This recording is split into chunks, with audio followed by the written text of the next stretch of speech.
le contenu de ces 6 pages, vous avez 3 choses différentes. La première, c'est la page 1 et 2 sur la façon de situer la maternité de Marie parmi les 4 dogmes mariales essentiels. Voilà. Ensuite, une deuxième partie qui est peut-être plus celle qui va nous occuper, qui sera de regarder Marie, mère du Seigneur. C'est un extrait du catéchisme allemand, La foi de l'Église, qui a été publié en 1985 en allemand, puis traduit en français. Et c'est, à mon avis, très bien situé. Et puis la troisième feuille, les pages 5 et 6, c'est la Vierge modèle de l'Église dans l'exercice du culte. C'est un extrait d'une lettre du pape Paul VI de 1974, à l'époque où il a revisité l'ensemble de la présence de la Vierge Marie dans la liturgie du missel romain. Et c'est très intéressant.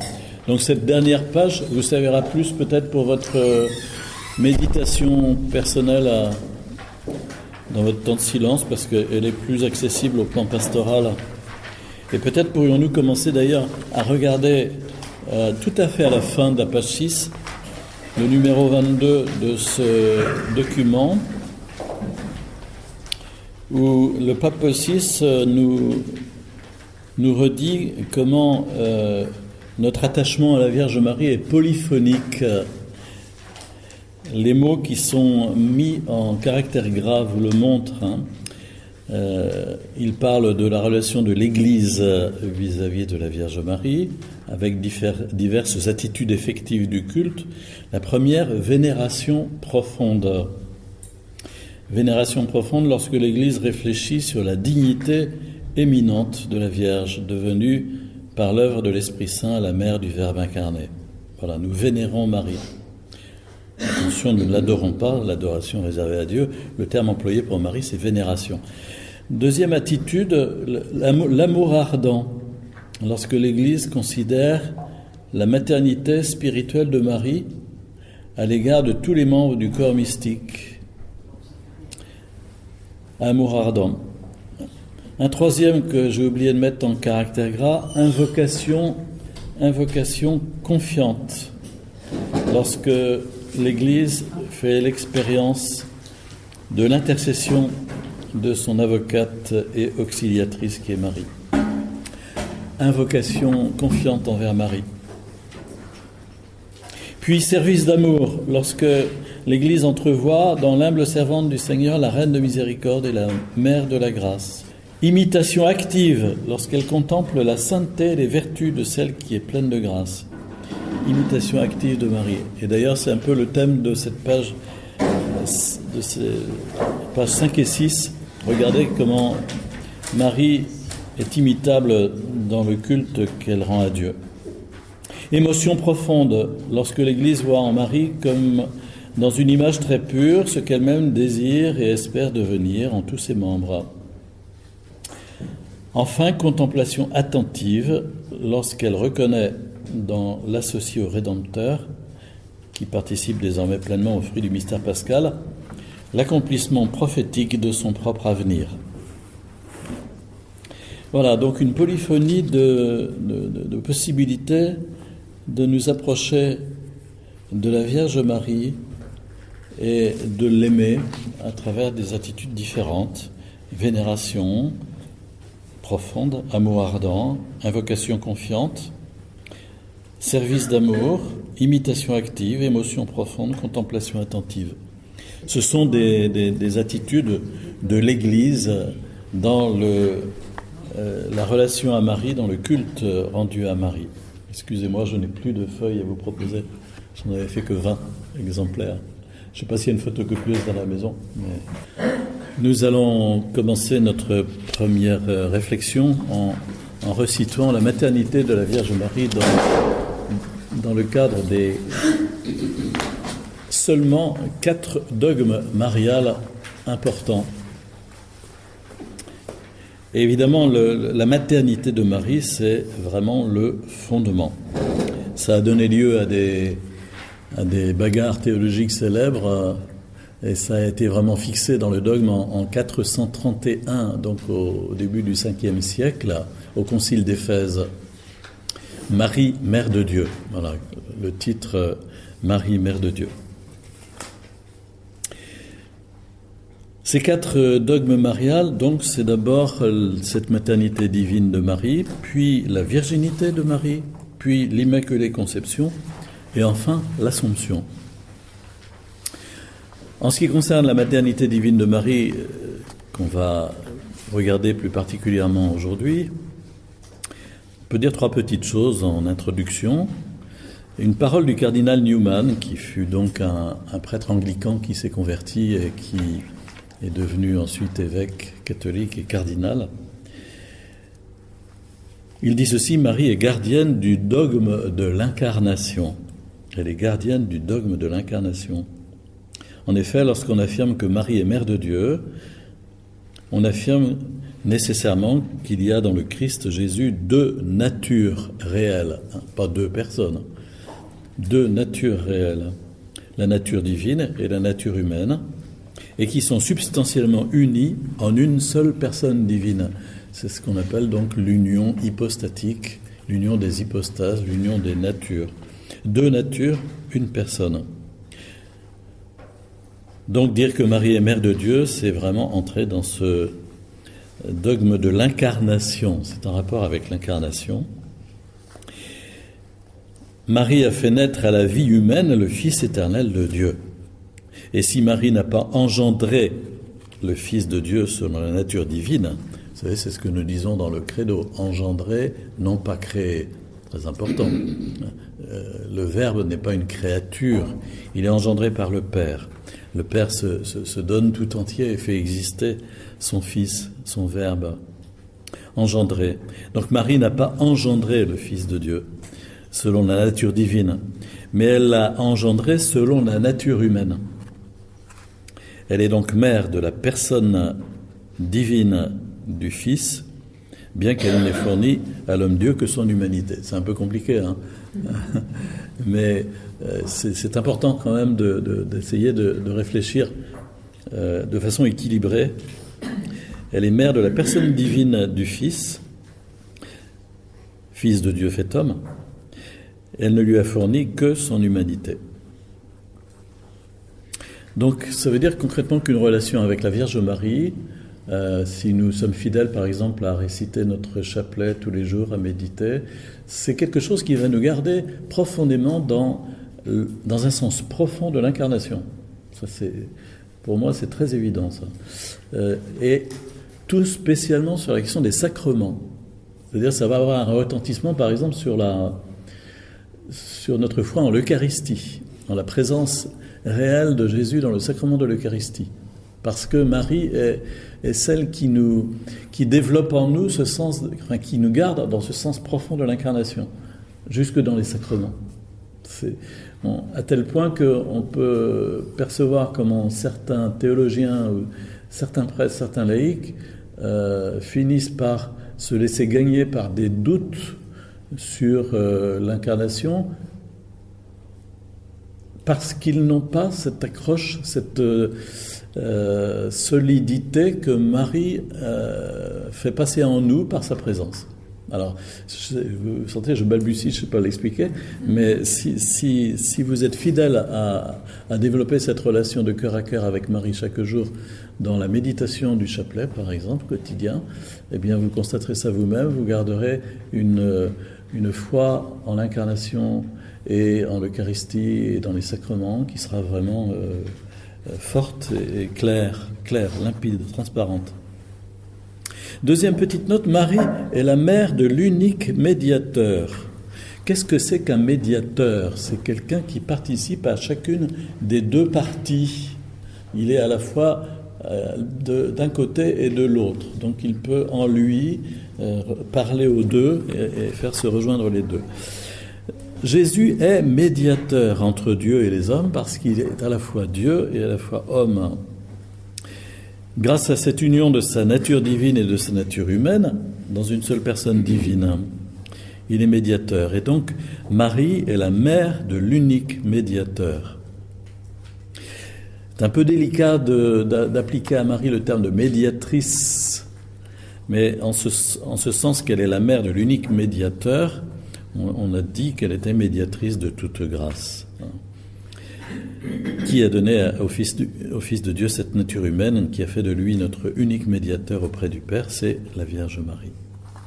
Enfin, un troisième petit point, Marie est mère du Rédempteur, parce qu'au fond, dès le début, dès l'Annonciation, elle est située dans cette perspective de la rédemption. Jésus est venu pour la rédemption de l'humanité. Elle est donc mère de Jésus dans sa mission de rédempteur. L'Human Gentium du Concile Vatican II dit elle est unie à lui par un lien étroit et indissociable. C'est comme sauveur que le Fils de Dieu s'incarna, c'est comme sauveur que Marie accepta de l'engendrer. Son oui maternel est un oui à la rédemption de l'humanité. Donc elle est mère du Rédempteur. Voilà, ça c'est le premier dogme, on va y revenir un peu plus loin, sur lequel s'articulent les trois autres. La question de la virginité de Marie, deuxième dogme marial, n'a pas fait l'objet d'une définition dogmatique à proprement parler dans un concile, mais c'est une croyance, entre guillemets, qui date des origines de l'Église, que Marie est demeurée vierge et est demeurée vierge. Cette vérité de foi concerne en fait la conception virginale de Jésus. La conception virginale de Jésus. Marie a conçu son fils sans l'intervention d'un père humain. Donc c'est intéressant de se dire, quand on dit virginité de Marie, en fait on est en train de parler de la conception virginale de Jésus. Toujours centré sur Jésus. Marie a conçu son fils sans l'intervention d'un père humain. Sa maternité ne résulte pas d'un rapport conjugal avec Joseph. Mystère qui n'est pas accessible à une approche scientifique. Certains voudraient nier ce fait surnaturel, mais l'incarnation du Fils de Dieu en notre humanité, n'est-il pas le fait surnaturel le plus inouï qui soit, qui est encore bien plus profond? Donc en parlant de sa conception virginale, on ne parle que de la modalité de cette incarnation. Mais le cœur même, c'est l'incarnation du Fils de Dieu dans notre humanité. Quelle est la signification profonde de la conception virginale de Jésus? Si Jésus était né d'un rapport conjugal entre Marie et Joseph, il eût été une simple personne humaine, évidemment, comme chacun de nous. Le fruit d'une relation entre deux personnes humaines ne saurait être qu'une personne humaine. Elle ne peut devenir fils de Dieu que par simple adoption. Et ce n'est pas le cas de Jésus. Jésus est le don gratuit du Père Céleste qui nous a envoyé son Fils. En Jésus, Dieu le Père ne s'est pas donné un Fils né d'un couple humain, mais il nous a offert son propre Fils, engendré éternellement de lui. Engendré, non pas créé. Mais c'est important, vous savez, parce que ceux qui vous disent que, au fond, Jésus, il est né comme tout le monde, conséquence immédiate, c'est que Jésus n'est pas Dieu. Conséquence immédiate, Jésus n'est qu'un être humain, comme chacun de nous. Donc c'est pas neutre, la question qui tourne autour de cette affaire de la conception virginale de Jésus. C'est pas neutre du tout. Et il y a eu beaucoup de théologiens à nier cette conception virginale de Jésus et à faire de Jésus une simple créature, et en disant, bon, de toute façon, quelle importance ça peut avoir. Non, ça a une très grande importance. Et c'est là que vous sentez que tout le dogme catholique, au fond, il est organique. C'est un organisme vivant. C'est-à-dire que si vous retirez une partie, ça va affecter l'équilibre de tout l'ensemble. Et donc c'est très important, si on ne comprend pas, de chercher à savoir le pourquoi du comment, mais pas de dire je ne comprends pas, par conséquent je jette à l'extérieur. Non, j'essaye de comprendre parce que c'est un ensemble organique qui est très équilibré, et c'est ça qui est très séducteur dans la doctrine catholique, c'est cette organicité. Le cardinal Newman, par exemple, au XIXe siècle, était un anglican, s'est converti au catholicisme à cause précisément à cause de cela, parce qu'il a été séduit par la beauté de l'organisme doctrinal catholique en tant que théologien. Et donc il en a tiré les conséquences et il s'est converti. Quelle est la signification spirituelle de la virginité de Marie ? La virginité de Marie signifie une consécration totale d'elle-même au Fils de Dieu, qu'elle engendre comme don gratuit de Dieu. Consécration totale d'elle-même à Jésus. À Dieu qui se donne à elle, Marie répond en s'abandonnant totalement à lui. La virginité de Marie est le signe de sa parfaite réceptivité à la libre grâce d'en haut. Et puis la foi catholique dit Marie est toujours vierge. On dit de Marie qu'elle est demeurée vierge avant, pendant et après l'enfantement. Vierge dans l'enfantement, cela veut dire que par sa naissance, Jésus a lui-même consacré le sein virginal de sa mère. Signification spirituelle, on ne va pas faire de la physiologie. Par sa naissance, Jésus a lui-même consacré le sein virginal de sa mère. Donc elle est vierge dans l'enfantement. Vierge après l'enfantement, cela signifie que Marie, après la naissance de Jésus, est restée vierge et n'a pas donné la vie à d'autres enfants. C'est un évangile apocryphe de 150 environ, au IIe siècle, le protévangile de Jacques, c'est son nom, qui représente Joseph comme étant le père d'autres enfants qu'il a eus d'une première union avant de devenir l'époux de Marie. Et ce sont d'autres écrits qui sont absolument laxistes sur cette question à propos des mots, les frères et sœurs de Jésus qu'on trouve dans les évangiles, que l'Église catholique comprend comme étant les cousins de Jésus, cousins et cousines de Jésus, le clan familial au sens large, sur la base de la compréhension hébraïque, araméenne du mot frère, et que d'autres veulent comprendre au sens fondamentaliste et avoir des pâquerettes que Jésus est le premier-né d'autres enfants de Marie. Donc c'est important aussi, cette distinction, Marie est vierge avant, pendant, après l'enfantement. Vous voyez, ça a des conséquences importantes. C'est comme des garde-fous qui sont posés pour que nous comprenions bien quelle est l'extension de ce mot virginité de Marie. Alors après, on peut dériver de la maternité virginale de Marie à sa maternité spirituelle. L'enfantement virginal consacre Marie non seulement comme mère de Dieu, mais encore comme mère de tous les hommes. Marie ne devait pas, selon la chair, avoir d'autre fils que Jésus, afin de devenir notre mère spirituelle à tous, afin d'être mère de toute l'Église. Et on verra le lien qu'il y a avec son assomption, c'est-à-dire au fond sa résurrection. Sa virginité et sa maternité sont indissociables, car sa maternité est essentiellement virginale. Maternité, virginité, indissociable. Marie n'est pas mère quoique vierge, elle est vierge parce que mère du Christ et de tous les hommes. Voilà. Peut-être un peu compliqué, mais parce qu'on en parle relativement peu, et comme il n'y a pas eu de définition dogmatique à proprement parler, comme pour l'Immaculée Conception ou l'Assomption, on se permet de dire tout et n'importe quoi sur la question de la virginité de Marie, alors que la foi catholique est rectiligne depuis les origines. Donc, premier dogme, maternité de Marie. Second, la virginité de Marie. Troisième, l'Immaculée Conception.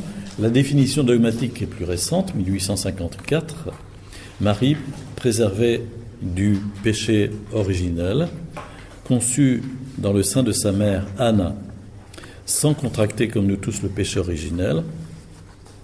L'état de péché originel à la naissance signifie que notre condition native ne comporte pas en elle-même l'amitié avec Dieu, ni la participation effective à sa vie divine.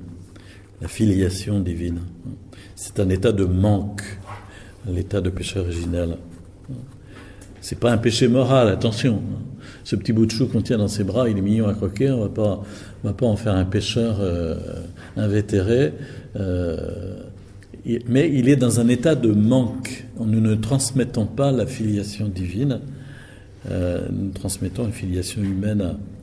Et c'est par le baptême que l'enfant va recevoir la filiation divine, qui alors est une sorte de réparation.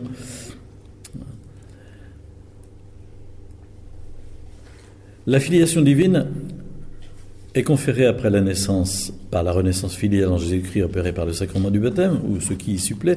Cela veut donc dire positivement que dès le premier instant de son existence, Marie a été sanctifiée par la grâce de la vie divine, qui n'est accordée aux autres qu'après leur naissance. Il y a en Marie une sainteté originelle. Voilà, si on voulait mettre en pendant par rapport au péché originel, il faudrait dire Marie est née dans un état de sainteté originelle. D'une part. Pardon, vous voulez dire quoi par ou ce qui y supplée ? Oui, effectivement. C'est-à-dire qu'au fond, on peut constater autour de nous que des personnes qui ne sont pas baptisées peuvent développer quelquefois un comportement de don d'elles-mêmes aux autres, de charité inventive et forte, qui fait que les béatitudes prononcées par Jésus, au fond, sont vécues. Et qu'on discerne chez cette personne un travail du Saint-Esprit très fort, hors du sacrement du baptême. C'est peut-être ça que je voulais dire, ce qui y supplée. Dans certains cas où la personne n'a pas eu l'occasion, la possibilité, et ça devient quand même très très très fréquent maintenant, de recevoir le sacrement du baptême, ça ne veut pas dire que la personne ne va pas être ouverte à une œuvre du Saint-Esprit qui va se réaliser en elle, si elle obéit à sa conscience droite, si elle correspond vraiment à la vérité. Voilà. Et Dieu va pouvoir travailler par ce canal et quelque part la sanctifier d'une autre manière. Si on va un tout petit peu plus loin dans la réflexion, pour comprendre l'Immaculée Conception, on peut dire que c'est le privilège d'une rédemption préventive. C'est en vertu de la rédemption opérée par le Christ, unique sauveur de tous, qu'elle a pu, comme toute personne humaine, recevoir la grâce sanctifiante. Si vous voulez, Marie est rachetée par la mort de son Fils sur la croix, de façon anticipative, préventive. Chronologiquement, le point focal de la rédemption viendra après, au moment de la mort sur la croix, mais Marie en est le fruit de façon anticipée, avant. Nous en sommes le fruit après. C'est en ce sens qu'on peut dire que Marie a été rachetée de meilleure manière encore, parce qu'elle est rachetée d'une part en vertu des mérites du Christ, évidemment, mais sa rédemption a été préservatrice, préventive, alors que la nôtre est réparatrice. C'est dire combien elle est comblée de grâce, et non pas guérie par la grâce, comme nous. Quand nous disons comblée de grâce, réjouis-toi Marie, comblée de grâce, pleine de grâce. C'est quelque chose qu'on a du mal à sonder, et cette petite réflexion nous permet peut-être de mieux comprendre comment il a fallu pour Marie une sorte de plénitude de grâce encore plus importante qu'en ce qui nous concerne nous, pour qu'elle soit ce qu'elle est. Donc elle dépend encore plus que nous de l'acte rédempteur de Jésus sur la croix. C'est essentiel de se dire ça. Elle n'est pas un ovni qui fait que on va faire d'elle une sorte de déesse à certains moments, et on va rentrer aussi dans une mariologie dérivante. Elle n'est pas un ovni, elle dépend de la rédemption opérée par son propre Fils. La dignité suprême de la Mère de Dieu, c'est d'être temple de l'Esprit Saint. Elle a été rachetée de façon meilleure, c'est ce que disent les théologiens, meilleure. Elle a été rachetée de façon meilleure que nous. Aussi est-elle la fille préférée du Père. Le temple de l'Esprit Saint, ce sont les mots employés par le Concile Vatican II. Par le don de cette grâce suprême, elle dépasse de loin toutes les autres créatures célestes et terrestres. Voilà ce que dit le Concile. Elle dépasse de loin toutes les autres créatures célestes, donc les anges, et terrestres. Donc elle est fille de prédilection du Père, temple du Saint-Esprit et mère du Rédempteur. Les 3 mots employés par le Concile. L'Esprit Saint est venu sur Marie pour que le Fils de Dieu soit conçu. Il a aussi comblé Marie en son âme d'une grâce sanctifiante de vie divine, qui fit d'elle le très pur tabernacle du divin Sauveur, et la rendit capable d'aimer son Fils d'un amour maternel humain profondément pénétré de charité divine. Sa sainteté fut à la fois perpétuelle et progressive. Perpétuelle et progressive, ça veut dire que Marie est préservée de toute grâce, est préservée toute sa vie de tout péché, en se sanctifiant progressivement au cours d'une vie d'épreuve vécue dans l'obéissance de la foi. Elle n'est pas seulement préservée indépendamment d'elle-même, elle est préservée avec sa propre participation sur la base qui est la sienne au point de départ, qui est celle d'une sainteté originelle, mais elle a vraiment répondu de tout son être par la foi et dans les épreuves à cette grâce qui lui était faite. Donc elle a cru, du verbe croître, elle a cru en sainteté tout au long de sa vie. Et elle n'a jamais péché. Elle n'a jamais péché du moindre péché véniel. C'est quelque chose qu'on ne peut pas imaginer, évidemment. Ce n'est pas notre expérience. Mais d'où les mots ici. Sa sainteté fut à la fois perpétuelle et progressive. Elle s'est élevée en sainteté tout au long de sa vie. Voilà l'Immaculée Conception. Et puis l'Assomption, 1950, encore plus proche de nous. Vous connaissez peut-être ce que dit le Concile, la Vierge Immaculée préservée de toute tache de la faute originelle, au terme de sa vie terrestre, fut élevée à la gloire du ciel en son âme, en son corps, et elle fut exaltée, elle fut exaltée par le Seigneur comme reine de l'univers. Vous voyez le mot ici, reine de l'univers, afin de ressembler plus parfaitement à son Fils, Seigneur des Seigneurs, et vainqueur du péché et de la mort. Ça, c'est ce que dit le Concile dans l'Humanum Gentium 59 sur la base de la définition dogmatique de l'Assomption.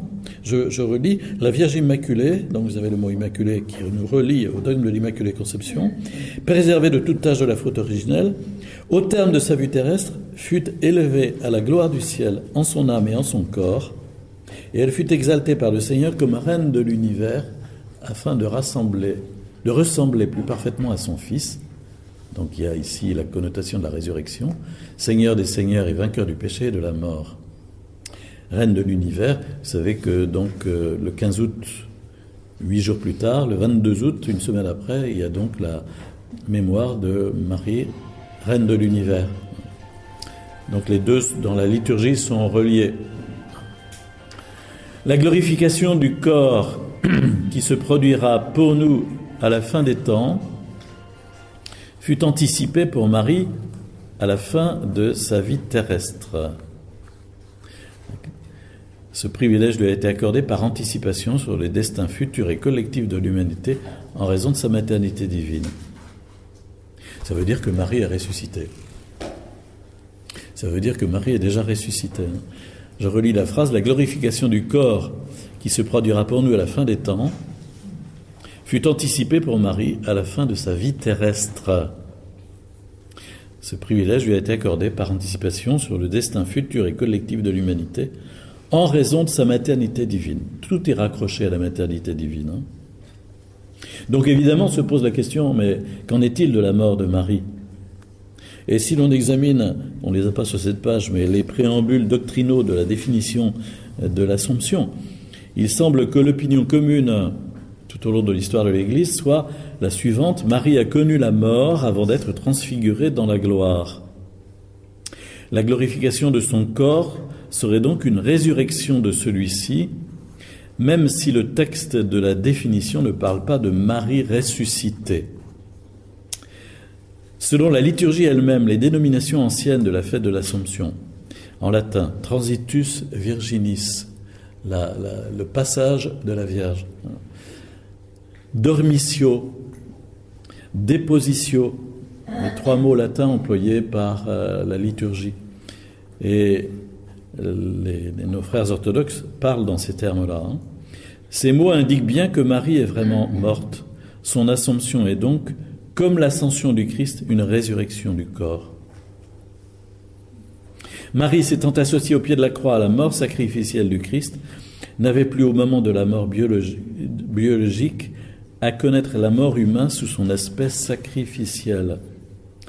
Sa mort fut sans doute un passage joyeux et exaltant à la vie glorieuse, une assomption joyeuse sans aucune rupture douloureuse.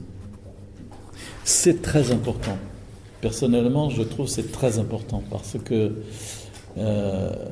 quand vous lisez dans le livre de la sagesse ou dans d'autres passages de l'Ancien Testament que la mort est entrée dans le monde par le péché de l'homme, tout de suite on va y flanquer la mort physique, physiologique, biologique. Or, on sait bien que parce que créatures, nous sommes imparfaites. Donc, le fait de mourir n'est pas en soi une malédiction due au péché, c'est une imperfection attachée à notre nature. Et Adam et Ève devaient probablement avoir à mourir pour aller encore plus loin, pour entrer dans la gloire de Dieu. Et Marie nous le montre par son Assomption, elle qui a été préservée du péché originel. Vous voyez, elle n'a pas l'impact du péché originel qui fait que la mort devient une sorte de malédiction par une dislocation du corps et de l'esprit. C'est ainsi très douloureux, c'est ainsi que nous la vivons aujourd'hui. Et la mort de Marie fut au contraire un passage joyeux, une assomption joyeuse corps et âme dans la gloire de Dieu. C'est très important cet aspect des choses pour bien situer aussi certaines paroles de la Bible concernant la mort. C'est-à-dire que en fait, la mort n'est pas le fruit du péché, enfin, le fruit d'une conséquence. Quelque part, oui. L'être humain n'est pas fait pour vivre éternellement sur cette terre, de toute façon. Parce que si on dit que la mort est le fruit du péché, la mort biologique est le fruit du péché, ça veut dire aussi que le vieillissement, quelque part, est le fruit du péché, que les maladies sont le fruit du péché, enfin, allons-y, pourquoi pas la naissance aussi, pendant qu'on y est. On est dans un cadre de pensée qui est faussé au point de départ, semble-t-il. D'où certaines tensions au niveau des théologiens à ce sujet, dans la compréhension des versets bibliques sur la mort. Donc vous voyez comment l'Assomption de Marie, c'est pas un dogme périphérique, enfin secondaire, dont on pourrait ne pas avoir besoin, mais ça montre bien cet aspect organique de la foi catholique où chaque chose est à sa place. Et l'Assomption de Marie, c'est vraiment l'épanouissement de sa grâce de maternité divina. Marie serait-elle aujourd'hui totalement notre mère si elle n'était pour nous qu'une sainte glorifiée en son âme, comme Sainte Thérèse de l'Enfant Jésus, Sainte Teresa de Calcutta, Sainte, etc. Mais encore en attente de la glorification corporelle. Pourrait-elle connaître personnellement et directement chacun de nous comme son Fils si elle n'était pas déjà parvenue à la gloire de la résurrection? Seule la résurrection offre la possibilité d'une communication directe et personnelle avec tous les membres existants de la communauté humaine. Il ne semble pas que nos défunts, même les plus grands saints, soient déjà capables d'une telle relation royale et universelle. À la différence de l'intercession des autres saints, la médiation maternelle de Marie est universelle, en raison du fait qu'elle participe déjà à l'ascension et à la royauté glorieuse du Christ ressuscité. Donc on peut vraiment dire que Marie est mère de Dieu, mère de l'Église, mère de l'humanité, parce qu'elle est ressuscitée. On va y revenir maintenant. Oui, pardon. Non, je dis ça, c'est costaud à avaler. Oui.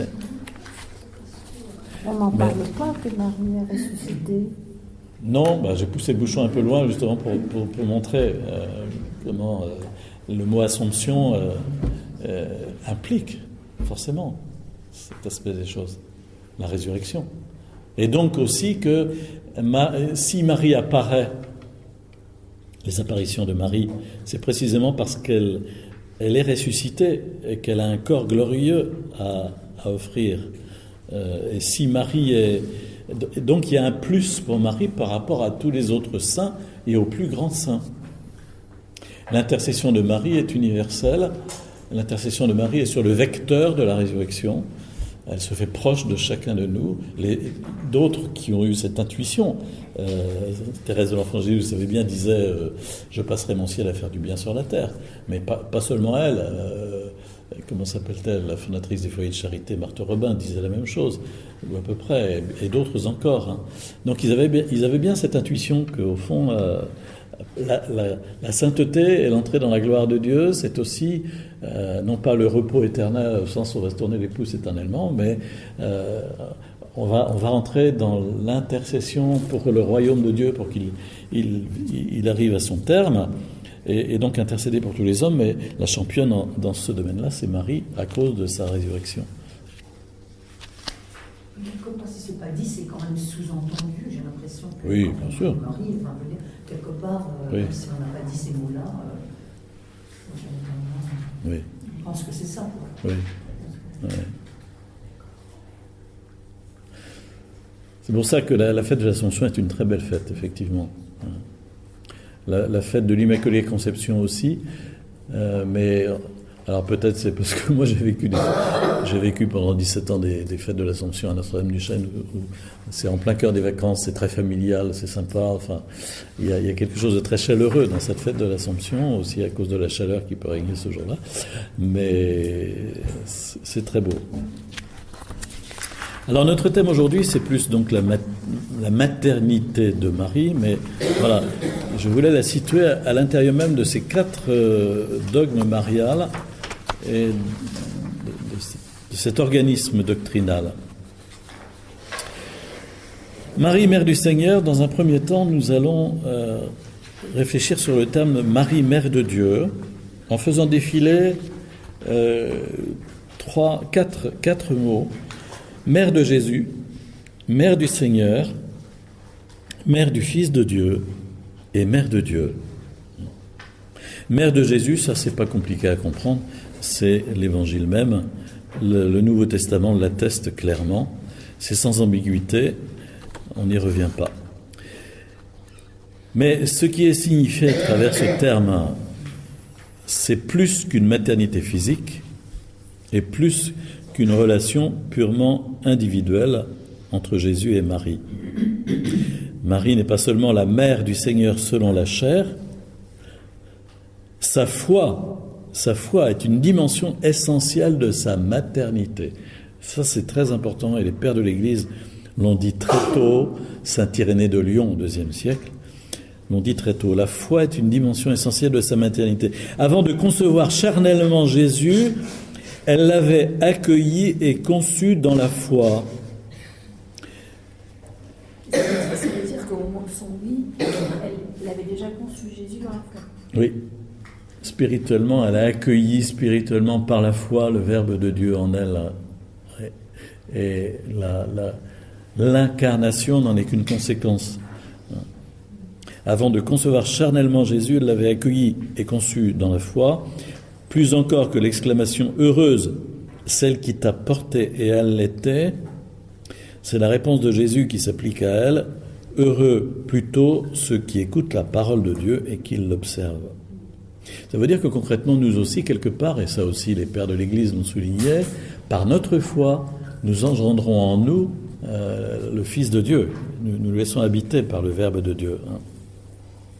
Par son oui, Marie, en tant que mère auparavant, Élisabeth avait déjà loué Marie pour sa foi. Bienheureuse celle qui a cru. C'est quand même important de regarder cela. Quand Élisabeth voit Marie, elle ne dit pas heureuse la mère de Dieu, elle dit bienheureuse celle qui a cru. C'est-à-dire que ce qui est le plus admirable en Marie, c'est sa foi. Ce qu'Élisabeth contemple en Marie, c'est sa foi. Et elle dit alors, comment m'est-il donné que la mère de mon Seigneur vienne à moi ? Mais bienheureuse celle qui a cru en l'accomplissement des paroles qui lui furent dites de la part du Seigneur. Par son oui, Marie, en tant que mère de Jésus, est aussi un personnage clé de l'histoire du salut. Et donc, Luc va l'honorer du titre de mère du Seigneur. Le récit de l'Annonciation dans l'évangile de Luc nous indique de façon encore plus précise ce que signifie la maternité de Marie. Celle-ci n'est pas seulement la mère de Jésus et la mère du Seigneur, mais la mère du Fils de Dieu. L'Esprit Saint viendra sur toi, la puissance du Très-Haut te couvrira de son ombre. C'est pourquoi celui qui va naître sera saint et appelé Fils de Dieu. Appelé Fils de Dieu. Luc 1, 35. Donc elle est la mère du Fils de Dieu, c'est dit clairement aussi. Et dans ce passage, on perçoit un écho du récit de l'Ancien Testament d'après lequel la gloire de Dieu marchait devant Israël, devant les peuples hébreux, sous la forme d'une nuée lumineuse, dans le livre de l'Exode, demeurait même au milieu du peuple dans la tente sacrée. La nuée, le symbole de la présence toute puissante de Dieu au milieu de son peuple. Donc, lorsque Luc écrit « L'Esprit Saint viendra sur toi », c'est vraiment un rappel de cet aspect. L'Esprit de Dieu couvre Marie de son ombre, ce qui signifie qu'elle est la nouvelle tente de la rencontre. Elle est la nouvelle demeure de Dieu, la nouvelle tente de l'Alliance dans laquelle le Verbe de Dieu a choisi d'habiter parmi nous. Mère du Fils de Dieu. En partant de ces textes bibliques, l'Église a pu, au troisième concile œcuménique, le concile d'Éphèse en 431, enseigner que Marie est la mère de Dieu. Cet article de foi est commun à tous les chrétiens, c'est important de le souligner. Les réformateurs protestants du XVIe siècle, eux aussi, y sont restés attachés. Marie, mère de Dieu. L'expression mère de Dieu doit être bien comprise.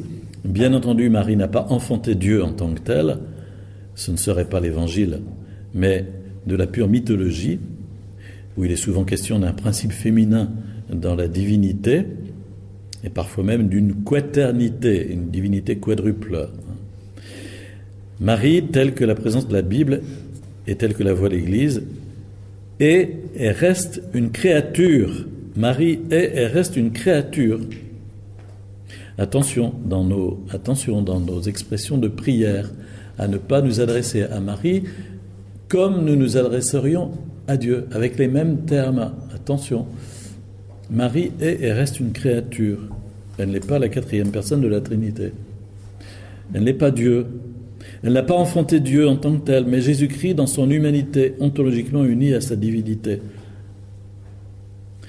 La foi en la maternité divine de Marie est donc en définitive une conséquence de la foi en Jésus-Christ, qui est dans l'unité de sa personne, vrai Dieu et vrai homme. Quand l'Église vénère Marie comme mère de Dieu, elle veut par là glorifier Jésus-Christ, qui est lui l'unique médiateur entre Dieu et les hommes. Quand je disais attention, c'est parce que précisément c'est là un des critères pour développer une saine mariologie, un culte marial équilibré et non pas dérivant. Certaines apparitions mariales non reconnues par l'Église donnent une telle, j'allais dire une telle enflure, c'est un mot péjoratif, mais vont développer un culte marial tellement immense, vont se centrer à ce point sur l'aspect marial, si vous voulez, que ça va finir par éteindre la présence du Père, du Fils et de l'Esprit, et ça va avoir pour conséquence que Marie tantôt va parler comme le Fils, tantôt va prendre la place du Saint-Esprit, voire même faire parler le Père. Et ça, quand vous étudiez de près les messages non reconnus, vous voyez très bien ça, que ça dérive dans ce sens-là. Et pardon, Père, mais comment ça se fait que ça a pris une telle... Ça a toujours été comme ça. Avant le Concile Vatican II, il y avait déjà toute une mariologie dérivante, si vous voulez, où on s'exprimait dans ces mots-là, et les privilèges de Marie, c'était quelque chose qui était placé au plus haut sommet d'une certaine spiritualité.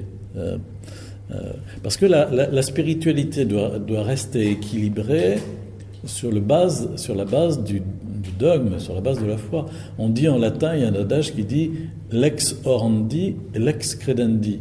La loi de la prière, c'est la loi de la foi. Lex orandi, lex credendi. La prière s'enracine dans le dogme, dans la foi, dans la théologie. Et si la prière est basée sur l'émotion, par exemple, elle va faire de la mousse, forcément. L'émotion, ça fait beaucoup de mousse. Si la prière s'enracine sur, je sais pas moi, une sorte d'intellectualisme desséché, elle va donner dans quelque chose de sec et qui va pas être nourrissant. Enfin, donc c'est tout à fait essentiel de comprendre la relation entre les deux et comment, dans le cadre de la mariologie, pour éviter les dérives, il faut vraiment être au clair sur les racines dogmatiques et théologiques. L'adoration, c'est dû à Dieu seul, Père, Fils et Saint-Esprit. L'adoration, c'est ce que vous trouvez dans le livre de l'Apocalypse, chapitre 4, chapitre 5, chapitre 22, etc., où on voit les 24 anciens qui se prosternent, qui jettent leur couronne devant le trône de Dieu, etc. La proskinèse, la prosternation, est l'expression charnelle de l'adoration. Elle n'est due qu'à Dieu seul. Nos frères orthodoxes, vous savez bien, se prosternent devant Dieu jusqu'à mettre toucher le sol. Voilà, ça c'est dû à Dieu seul. Tandis que la vénération, c'est une compréhension d'un état supérieur au nôtre pour des créatures comme la Vierge Marie ou comme les saints, mais on ne va pas adorer les saints, on ne va pas adorer Marie, on ne les prend pas pour Dieu, et ils sont comme nous, mais dans un état supérieur de sainteté, achevé de sainteté pour Marie. D'où le culte chrétien d'adoration n'est dû qu'à Dieu seul. L'Eucharistie est célébrée, les oraisons, regardez chaque oraison du dimanche que vous avez dans votre missel, la première oraison avant la lecture de la parole de Dieu, elle s'adresse au Père, toujours, par Jésus-Christ à la fin, et évidemment dans l'Esprit Saint qui nous habite. Et la doxologie à la fin du canon eucharistique, c'est par lui, avec lui et en lui, à toi, Dieu le Père, tout honneur et toute gloire, mais par lui, avec lui et en lui, dans l'unité du Saint-Esprit. Notre culte est trinitaire, il s'adresse au Père, par Jésus et dans l'Esprit. Mais on ne va pas employer ce cadre pour Marie. On ne va pas employer ce cadre pour Marie. Quand on récite le « Je vous salue Marie », on reprend les paroles de l'ange Gabriel d'une part et d'Élisabeth d'autre part. Réjouis-toi Marie, comblée de grâce, le Seigneur est avec toi. Et Élisabeth, tu es bénie entre toutes les femmes et le fruit de ton sein est béni. Ça, ce sont deux paroles bibliques qui sont mises ensemble dans la première partie. Et la suite, c'est Sainte Marie, Mère de Dieu, prie pour nous maintenant et à l'heure de notre mort. Une demande d'intercession. Mais on ne s'adresse pas à Marie comme au Père, par le Fils dans l'Esprit. On lui redit, en s'adressant à elle, on lui redit les paroles de l'ange Gabriel et les paroles d'Élisabeth. C'est pas la même chose, c'est une prière de vénération. Alors après, vous avez toute la gamme de la vénération du culte populaire envers les saints, à travers des sanctuaires, à travers, regardez le sanctuaire Sainte-Anne d'Auray, regardez le sanctuaire de Lisieux, que sais-je, enfin, ça peut prendre effectivement des proportions importantes, cette vénération des saints, avec un chemin d'évangile qui est ouvert devant nous, qui a été tracé par ce saint et qui peut être une aide pour nous, mais que nous ne devons pas chercher à imiter à tout prix, parce qu'à chacun son propre chemin de sainteté, hein, attention. À chacun. Il y en a qui font des contorsions comme ça, et qui ont des courbatures, mais pas possible dans la vie spirituelle, parce qu'ils veulent à tout prix imiter saint, et voilà, ou sainte. Mais Dieu a un plat principal réservé pour chacun de nous qui est différent. Donc la sainteté, c'est pas d'imiter. Si vous avez des contorsions, il faut aller voir un kiné spirituel qui va vous remettre ça en place, parce qu'il va vous dire non, mais vous avez votre propre chemin, arrêtez de vous tendre, détendez-vous, voilà. Ne faites pas... Mais oui, mais c'est important. Regardons maintenant Marie, notre mère. Ce titre honorifique, Mère de Dieu, donc, qui date du Concile d'Éphèse, apparaît cependant pour la première fois dans une prière déjà attestée vers l'an 300, donc au début du IVe siècle. C'est le Subtum Praesidium en latin, nous la disons encore aujourd'hui, sous l'abri de ta miséricorde, nous nous réfugions, Sainte Mère de Dieu. C'est la plus ancienne prière mariale conservée par écrit. On l'a trouvée sur un petit manuscrit, début du IVe siècle, et elle comporte les mots Mère de Dieu. Sous l'abri de ta miséricorde, nous nous réfugions, Sainte Mère de Dieu, ne méprise pas nos prières quand nous sommes dans l'épreuve, mais de tous les dangers, délivre-nous toujours, Vierge glorieuse, Vierge bienheureuse. C'est une petite prière que vous pouvez apprendre par cœur et redire, qui est vraiment la plus ancienne prière écrite qu'on ait trouvée dans l'histoire de l'Église. Belle et ancienne prière qui nous rappelle que comme Mère de Dieu, Marie est aussi notre mère. Elle est aussi notre mère, mais en tant que telle, elle n'a d'autre mission que de nous conduire à Jésus-Christ, son Fils, car comme mère de Jésus-Christ, elle est la porte du salut pour tous ceux qui appartiennent à Jésus-Christ. Elle est la mère des membres du corps du Christ, dont la tête est Jésus, son Fils.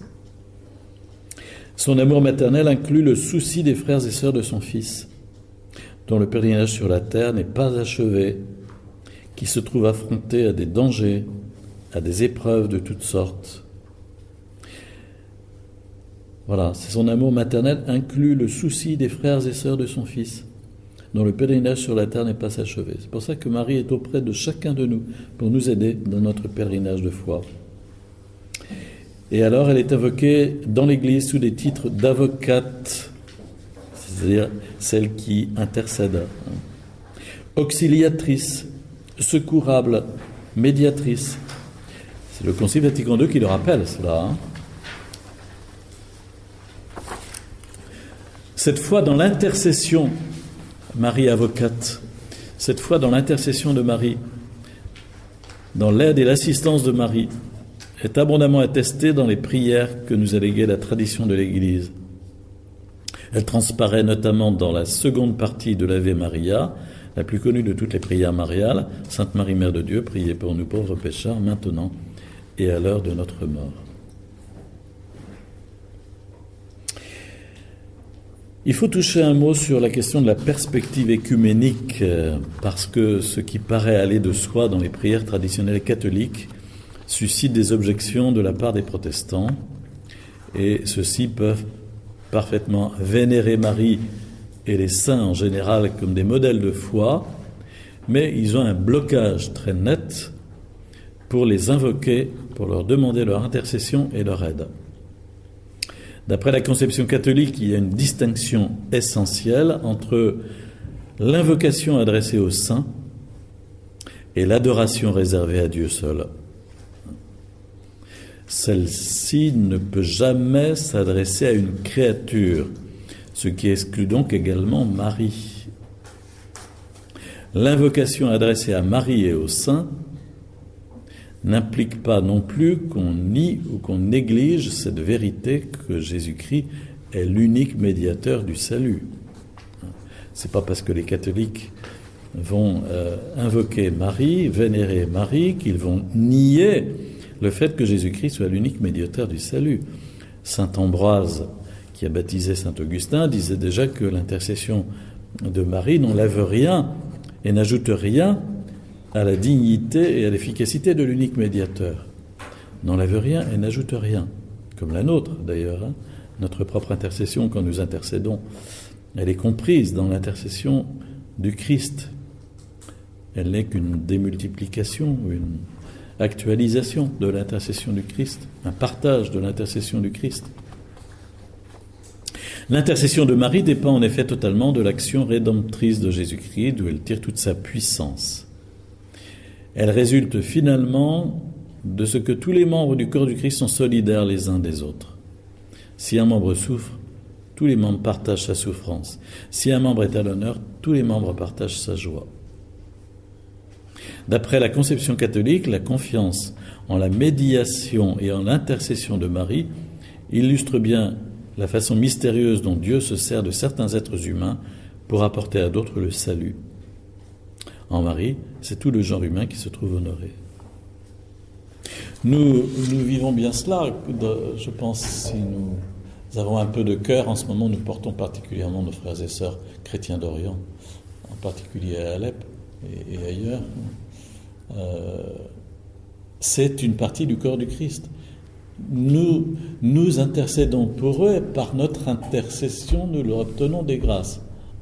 Si le mot prière veut dire quelque chose, il a un impact sur la vie de l'Église, sur l'impact de la vie des autres. Il impacte la vie des autres chrétiens. Donc, il obtient des grâces. Il y a des tas de chrétiens qui sont complètement démobilisés en ce qui concerne la prière et l'intercession. Autant autrefois, on avait peut-être une spiritualité qui reposait trop sur la question tu fais des petits sacrifices pour Jésus, etc.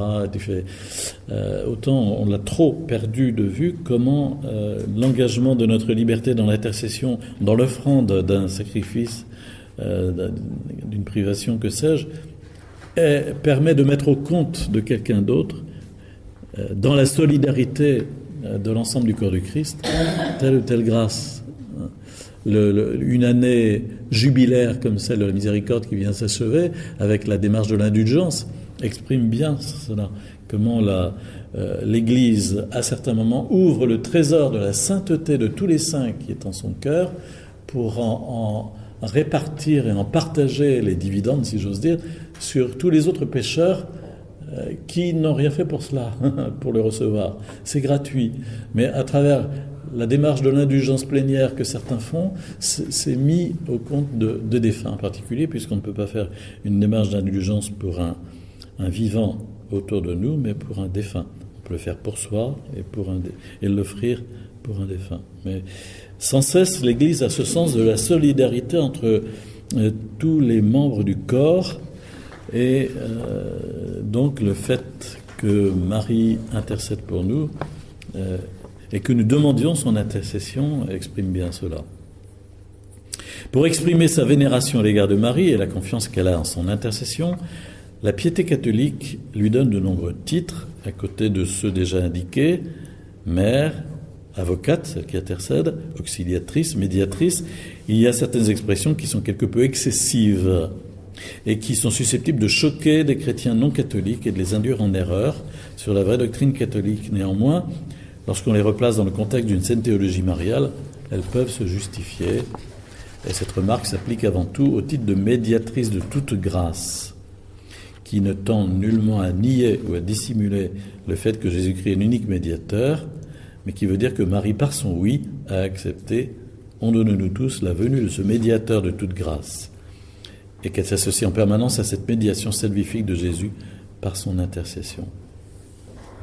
Pour signifier que Marie surpasse en grâce tous les autres saints, on l'invoque et on l'honore comme reine du ciel. Mémoire le 22 août. C'est le cas notamment dans une prière bien connue, le Salve Regina, salut ô reine, mère de miséricorde, XIIe siècle, ou dans le Regina Coeli qu'on chante après Pâques, Reine du ciel, réjouis-toi, XIIe siècle aussi. Enfin, pour exprimer la place unique de Marie dans l'histoire du salut, comme prototype de l'Église, on l'appelle non seulement la mère des chrétiens, mais aussi la mère de l'Église. Et le pape Jean-Paul II ira jusqu'à dire la mère de l'humanité.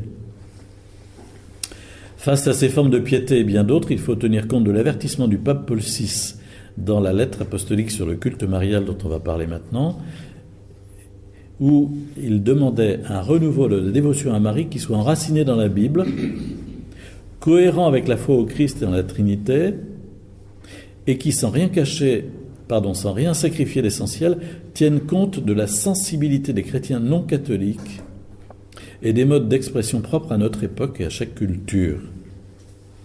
Il mettait expressément en garde avec le Deuxième Concile de Vatican contre des formes aberrantes de la piété mariale. Des formes aberrantes de la piété mariale.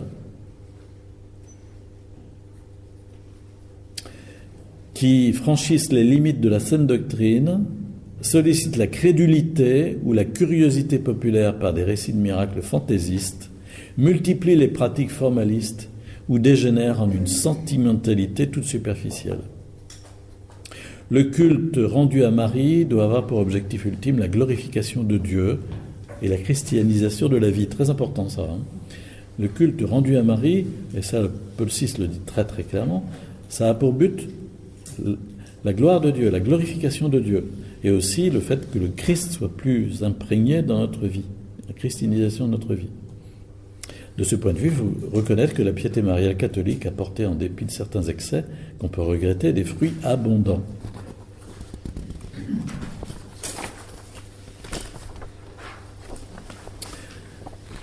Alors la dernière page, vous l'aurez à votre disposition pour votre méditation si vous souhaitez.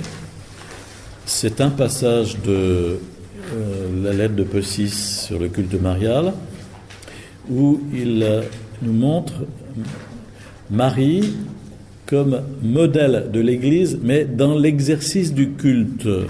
Marie, modèle de l'Église dans l'exercice du culte. Et il va passer en revue 1, 2, 3, 4, 5 aspects différents. Marie, modèle de l'attitude spirituelle avec laquelle l'Église célèbre et vit les divins mystères. Le numéro 17, il nous dit Marie est la Vierge qui écoute, Virgo audiens, la Vierge qui écoute. Donc on voit bien ce que ça veut dire, qui accueille la parole de Dieu avec foi, qui met au monde dans la foi celui qu'elle a conçu dans la foi, qui donne des réponses de la foi, qui vit son pèlerinage de foi. C'est la lettre du pape Jean-Paul II, 1987, Marie, mère du Rédempteur. Voilà, je n'insiste pas. Deuxième aspect, Marie est par ailleurs la Virgo orans, la Vierge qui prie, la Vierge priante. Cela apparaît dans l'épisode de la visite à sa cousine Élisabeth. Elle prie le Magnificat. Mais cela apparaît aussi à Cana, où elle vient intercéder auprès de son fils Jésus. Et puis, un troisième épisode, c'est Marie au Cénacle, Actes chapitre 1, verset 14, au cœur des apôtres, en attente de la Pentecôte, qui intercède aussi pour le don de l'Esprit. Elle est la Vierge qui prie. Un troisième aspect de Marie, modèle de l'Église, c'est encore qu'elle est la Vierge qui enfante, Virgo Pariens, la Vierge mère. On vient de le développer.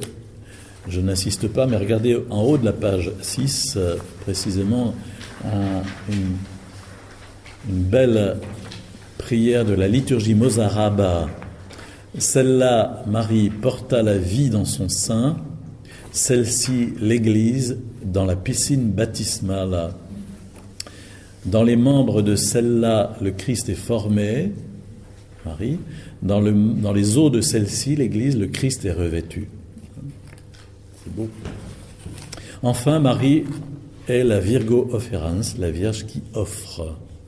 C'est l'épisode de la présentation de Jésus au temple, mais c'est aussi l'épisode de Marie au pied de la croix.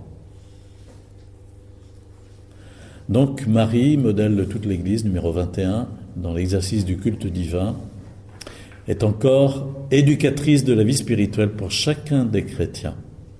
Bien vite, les fidèles commencèrent par regarder Marie pour faire comme elle, de leur propre vie, un culte à Dieu, et de leur culte, un engagement de vie.